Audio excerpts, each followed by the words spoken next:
Hi, everybody. Welcome to this evening show. We got our old buddy Dieter back, and so we're at full strength as opposed to half strength.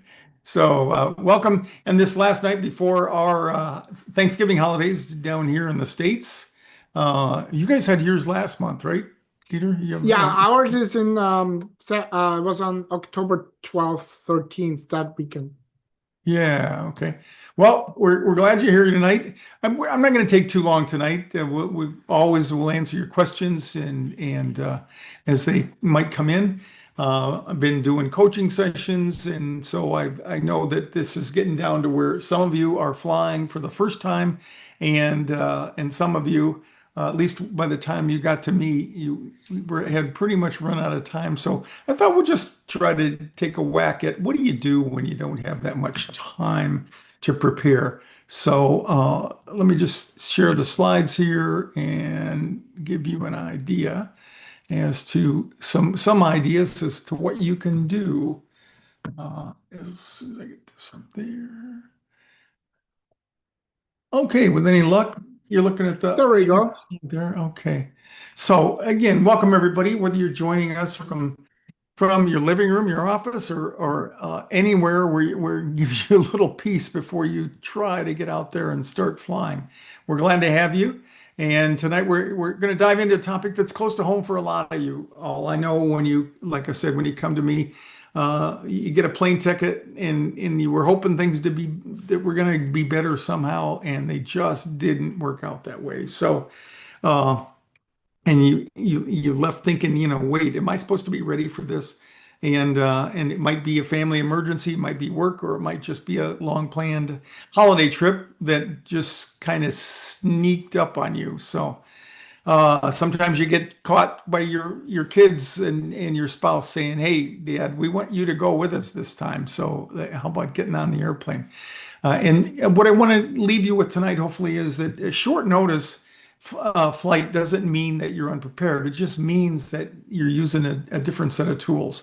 And those tools, some of the ones we're going to talk about tonight, are practical and powerful, and you can use them in the car on the way to anywhere from the car, walking down the jet bridge, or sitting in your seat right before you take off. So yeah, just think about that. And here's the hopeful part. Every time you face a flight with limited prep time, you're building the strength that stays with you, believe it or not.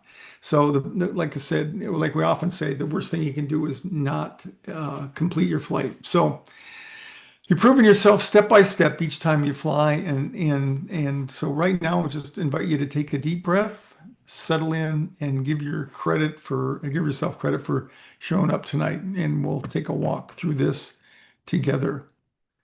Um, Before we dive deeper, I want many of you tonight are here tonight because of the fact that you had a last minute trip. I don't want to take away from that, but whether it was voluntary or involuntary, we know that a lot of you have anxiety. Even those of you who've been flying, you get anxiety when you have zero time to prepare. So I put together 5 tips tonight, and we'll take a look at that. So tip number one.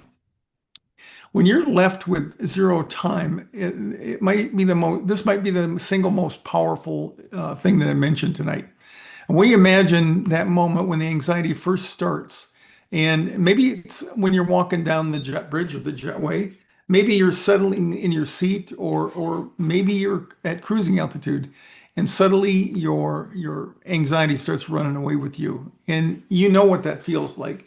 Your chest tightens, your heart speeds up, and your thoughts start spinning into all those what if scenarios, which fear of flying is so rife with.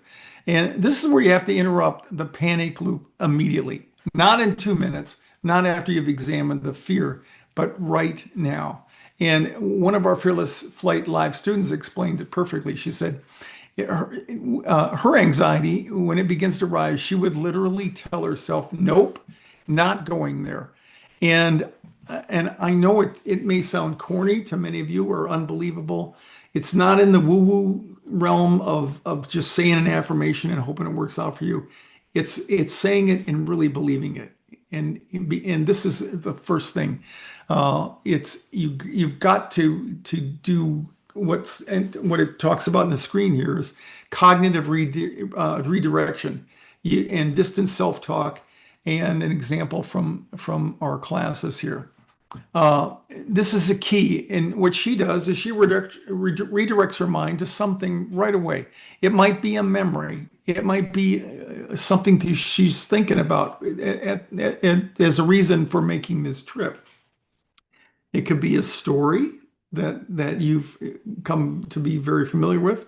It could be a TV show or a friend, or even, going to eat for somebody or with somebody when she landed. Anything neutral or pleasant. This is what we call cognitive redirection. You're not pushing the fear down. You're not saying, don't believe this, Ron, or don't listen to this, Ron. You're not pretending that it isn't going on. You're simply refusing to follow it. And it is the most important thing, because, we talk about the fact that the thinking that got you into this predicament won't be the thinking that gets you out of it. So you've got to be willing to say things differently to override that self-talk. And to make this even more powerful, we added something called distance self-talk. And that's a technique from Ethan Kross, who in his book called Chatter, he recommends, he said, instead of saying I'm freaking out, you say something like, okay, Ron, this is anxiety, not now, not helpful, and you're safe. When you use your own name, it activates the rational part of your rider. Remember our little metaphor with the elephant who does most of the intuitive part of us thinking, and it's the one that scares us from time to time. And then the rider, who's this mythical little guy on the back that's trying to guide the elephant. It gives them a chance, it gives the rider a chance to take control. And it creates just enough distance between you and the fear that you can choose your next thought and reaction without reacting automatically like you typically do. And here's the really cool part of this. The more you do this, even if you do it 10 times in a row, the stronger your rider becomes. You're training your brain literally to stop the spiral that goes along with obsessive compulsive thinking. And you're stopping it before it becomes overwhelming. Because when it starts to overwhelm you, then you can't even think of things like your name. So you do have influence over what happens in your mind. And so remember, notice the fear and say, nope, not going there. And use your name to redirect as quickly as you can. This moves you out of... Yeah, go ahead. Sorry, there's a question that seems really timely. So should the rider, Karen is asking, should the rider control the elephant, or is the goal that the rider and the elephant are working together? That's a great question. So imagine you sitting on the top of an elephant. Tell me how much control you're going to have over a 6,000 pound beast. All right. And the reason I like this metaphor so well is because that's the way your desire for control works. It's as big as an elephant. It wants to take you wherever it wants to take you. So the trick is to learn how to coax your elephant and comfort your elephant. And I say that because so many of you are so hard on yourselves. When I talk to you, it's like, oh man, I feel so stupid. I feel so weak. I feel like I should be able to overcome this. And you spend all the time, as if you were trying to talk your elephant into which way you want to go, and not enough time into saying, hey, that's the way it is. But right now, I'm not going to go there. And the there that you're not going to go to is that place where you just keep letting this spiral, like as you go down the toilet. Okay, so that's a great question. The metaphor for the elephant and the rider is the elephant is a very, very important part of your brain. It's the part of your brain that when you get it on board with you and you tell it that it doesn't have to feel out of control, it will support you. But getting it there sometimes is a pretty tricky proposition. And the rider is that mythical, and it's obviously all part of us. We don't have an elephant up there. We don't have a rider up there. We don't even have our brain split into those parts. But the processes that they describe are what Daniel Kahneman, the great researcher who won the Nobel Prize for his work that came from which this came, he said, you've got this part of you that's very big, very massive, and very controlling, and it's the emotional side of you. It's intuitive and it's quick acting, and it oftentimes makes very good decisions. But when it doesn't, like in the case of anxiety, it can really, really get you spiraling quickly. So the elephant is the part that you want to imagine. You're trying to talk him into going down a road, taking a different path, or just stopping on the direction that he's headed. That's what you want. It's I know it sounds crazy, but you literally say, okay, you picture yourself as the rider. And the thing I like about it as well is the model that I use is when you start talking to your elephant and your rider, now you are distancing your self-talk in and of that of itself like that. You're guiding the rider, you're encouraging the rider who's trying to encourage the elephant. Okay? So it's just something that I found. I use it a lot in my guided visualizations now. And the thing that you don't realize is moving you out of panic and back into choice. That's where your confidence starts to return. And that's the most I would hope for many of you is the next flight to have a slightly better experience than you did the last time. You just need that to keep moving forward. Okay. Tip number 2 is all about micro rituals. Rituals. How many of you feel like you've got to dial in cleared for takeoff? You got to dial in the on your website turbulence.com or weather.com. You got these things. You're convinced that if you don't check the weather, it's gonna get out of control without your participation. That's not the ritual, or that's not the part of ritual I'm talking about. Maybe you get on the airplane and you gotta kiss your hand and touch the side of the airplane, or maybe you gotta touch yourself 3 times on your right ear. It used to be, and this is another thing that I got from Ethan Cross. It used to be that ritual, people looked at it as if with superstition, like if I don't do this, something bad is going to happen. But here's the interesting thing I heard that I read from Ethan. He said that ritual can have a very valuable part in our coping mechanism. The only thing is you change your mindset with which you look at the ritual. So instead of saying I got to touch the airplane 3 times before I get in or it'll crash, what you do is you say I got to touch the airplane 3 times because that's what I do when I get ready to fly. Does that make sense? It's like it's a habit more than anything, and you're being mindful of the ritual, not mindful of some superstitious belief that you've had about that. And rituals create structure. They create something for you to do with your mind in that moment when you really need a lot of support. When you're anxious, you're internal, chaotic, unpredictable. You're chaotic. Your thoughts are you're unpredictable and you're noisy. But a ritual, something that you do each time, gives you a sense of order and predictability. And that may be all you need to just give you the confidence that you can get through that moment to the next one. And I would always kind of wrap it up with saying, you know what to do, you've done it before. And the rituals can be tiny, wearing the same shoes, wearing natural fabrics, boarding early, meeting the crew, although we think that there's even a better reason than ritual to meet the crew, and that is to remind them that you're on board. And it's not the ritual itself that matters, it's the process that you go through. It narrows your focus, reduces that mental chatter up there, which is really what you're trying to manage here. And so give that a whirl if you haven't done that before. Tip number 3 is about helping your rider calm your elephant because you're flying with 0 time to prepare. That is something that comes up quite often when I'm doing coaching with people who are within a week or so of flying.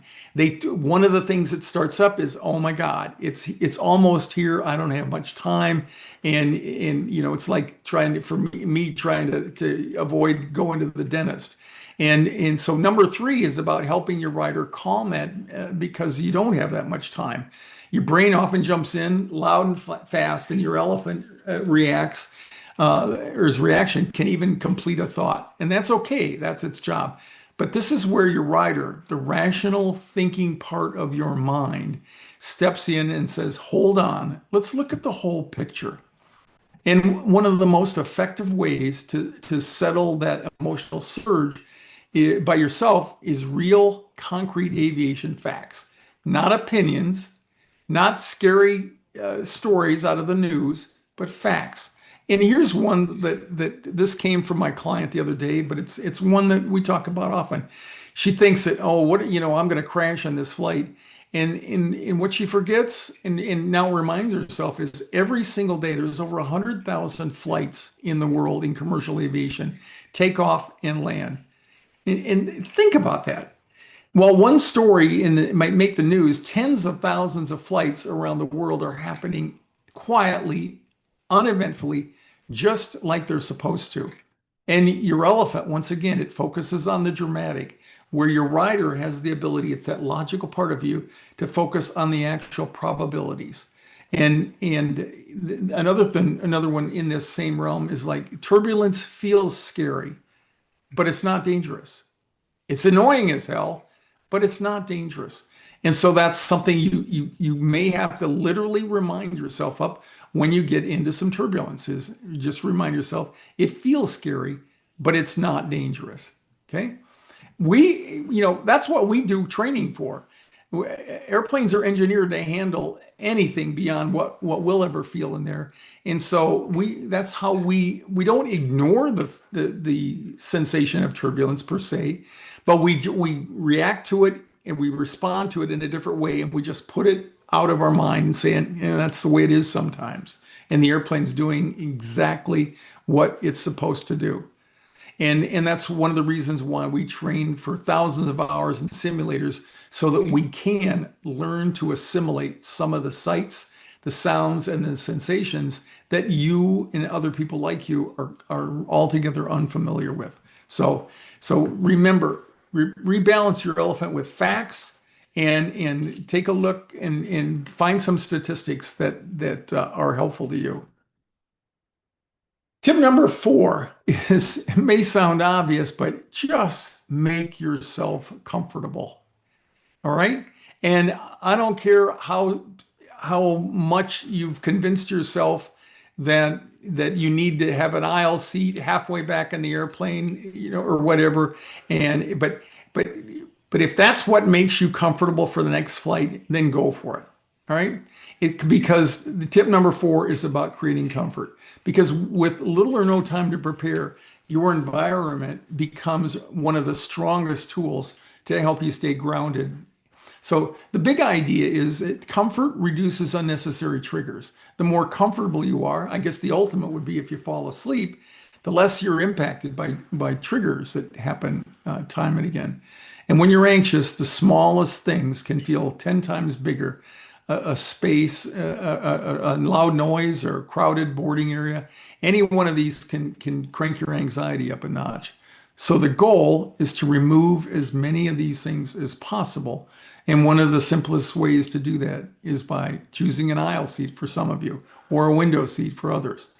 But the whatever it is, make sure that you do as much preparation and planning as you can to get there. And then how we talk about the benefits of having noise canceling headphones. I think for many of you, that's one of the best things you could do, because when you can cancel out some of the unfamiliar sounds in the airplane, even though they're not dangerous, but they still create noise, and they may activate your nervous system. And when you reduce that noise, you reduce mental stress. Wearing something that's comfortable, breathable clothing is another small but powerful choice. And when you feel light and soft and flexible, it doesn't feel like it makes you less likely to feel cramped in the airplane, which is something that bothers a lot of you, we know. Snacks, keeping hydrated, very important. The humidity on an airplane is about 2%. The longer the flight, the more that you'll dehydrate. So maybe taking a bottle of water on board with you, or certainly asking the flight attendants for something to hydrate you if you need it. And every one of these choices become conscious choices that you make. And it's a message that you're sending to yourself, like, I'm doing something for myself. I have control here, because control is the underlying issue for just about anybody who has anxiety about flying. Comfort isn't a luxury for an anxious flyer like you all out there. It's a strategy. And the more you create a calm, predictable environment, the more you can relax into the flight.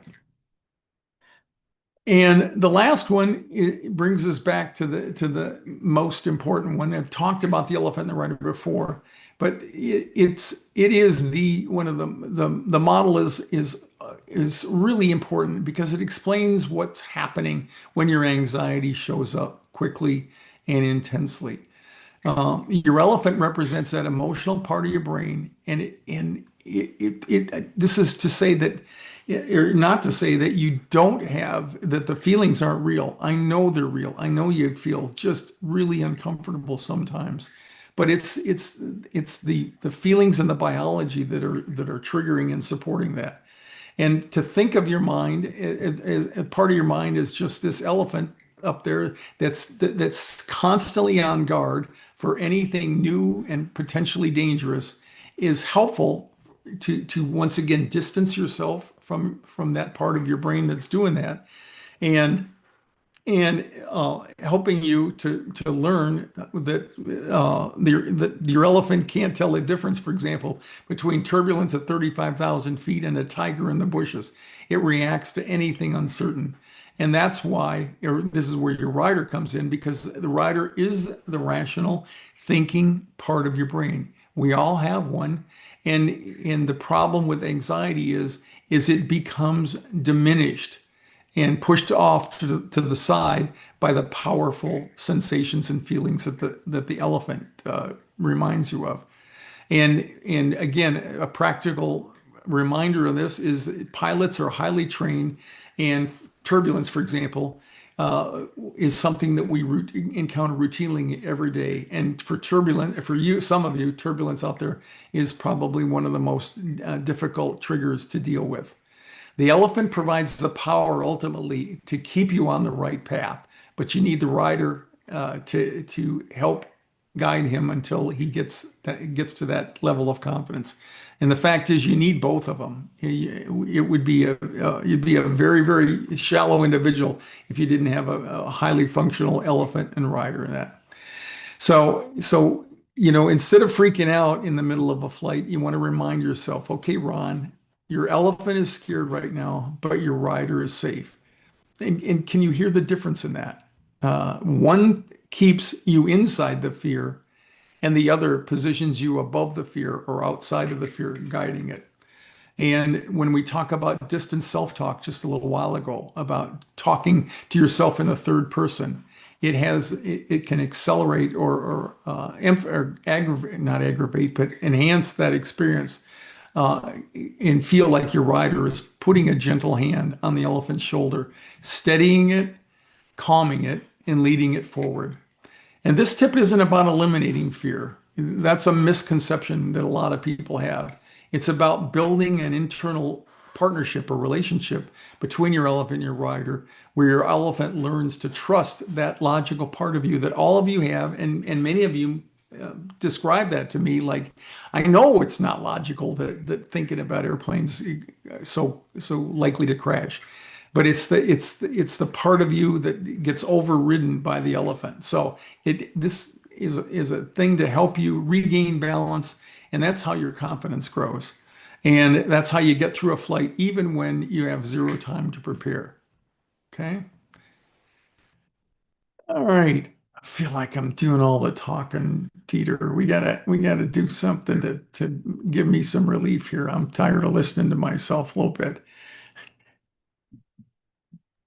There was one question about it didn't really relate to the tips you gave, but Harold wanted to know how to apply the elephant and rider metaphor um in snowy conditions. So I guess Okay, that so presumably he's talking about when he winter operations. yeah, I would imagine just snowy conditions. So yes. Okay, so tell me, Harold, what's the thought that comes up if you can put a comment in there. So you look outside and it's a whiteout, or you're sitting on the ramp and there's snow. I'm assuming that's what you're talking about. Tell me what the thought is that goes through your mind when you do that. Many people, snow is a lot like any kind of moisture in the air or precipitation. One of the first things that people's mind goes to is, oh, that must mean it's going to be turbulent. Okay. And just because there's clouds, we think of clouds as instability, and we think of the big, beautiful, puffy ones. But if you look at a lot of the snowstorms, have you guys had any snow up there Well, we did, but thankfully, I was yeah, sure. not in Canada at the time, but it's supposed to snow this weekend. So, Okay. So, yes. and when it snows, if for anybody who's around snow, it's not like a thunderstorm. You usually get clouds that are fairly stable when you have snow, and a lot of rain clouds are like that. If you have stratus clouds, which are the kind of layered clouds, and then there's precipitation that falls out of them, it's usually pretty stable air. So one, I would offer a fact or semi-fact is that clouds don't mean turbulence. They don't mean that the air is disrupted. They do mean that there's moisture in it, and they do mean that it's cool. If it's going to rain or snow, it has to drop below So, the dew point. specifically, okay, Susan says it's raining in Boston. Okay, that's a dreary November day. Oh, and Across. Susan, I saw that I got a Facebook note from you. I watched you dancing with the 88-year-old lady. That was wonderful. I was going to write you a note, but I'll just tell you live. That was super. So in the meantime, Harry messaged and said it's more skidding off the runway or not Okay. being able to take off and crash on either takeoff or landing. Yeah, So and crashing on thankfully, takeoff and landing. sure, and we can't deny that happened. Something similar to that happened in earlier in the year in Toronto, but the problem was the landing and not the precipitation. The runway was pretty much clear.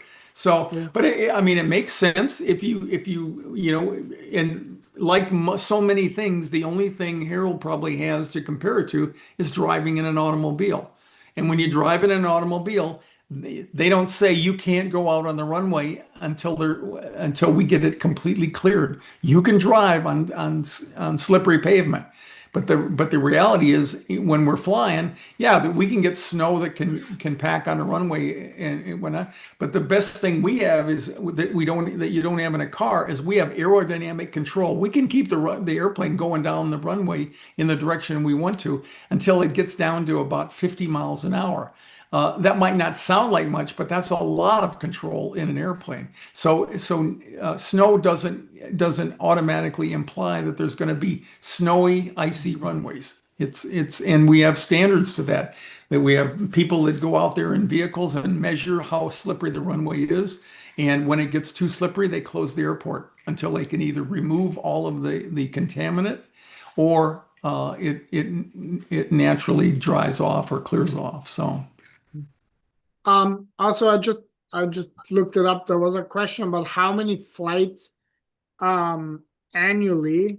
And in the US, it's roughly 16.5 million flights annually. So that Yeah. averages out to about 45,000 flights a day, Yep. which Yeah, is we have roughly half of the traffic in the world, yeah, commercial yeah. traffic. So And yeah, and but you won't get up tomorrow and say 40,000 flights crashed or even one crashed. But that's what the elephant brain gets triggered into believing sometimes. yeah, So anyway, well, I missed you, I missed dude. you too, Ron. Yeah. And we're getting to the end of the year, and I want to take this opportunity to wish anybody out there who's about to celebrate Thanksgiving like we are down here, Mhm. to wish you the happiest Thanksgiving. I do want to say thanks to Dieter for all the work he's done. We've been talking about it. I promise you, we've got some really exciting things coming up in the area of overcoming your fear of flying and doing it through with us at Fearless Flight. So And I please, just I everybody, just wanna say we yeah, while I was in Mexico, some of you might read our emails, and you may have seen an email that went out about this flight anxiety profile report that we've been teasing here and there. And Ron and I will meet. Maybe it'll be next Tuesday. But in short order, we're gonna have that party with our beta testers, and we want to share it with you here on the live show. And I'm really excited about it. And Kimberly says, "Happy Thanksgiving." Well, thank you, and happy Thanksgiving to you as well, Kimberly. yeah, So same here. So anyway, one more time, glad to have you back, Dieter, and glad to have all of you. And if there's anything that comes up, you know how to get a hold of us. Don't sit there with questions on your mind. Please let us know. And we wish you the best and the happiest landings over the holidays if you are flying. If you're just having a special get together and feast with your friends and family, enjoy that as well. So mhm. thanks, Dieter. Thanks to you all out there. And we shall see you again next week for another episode of Fearless Flight.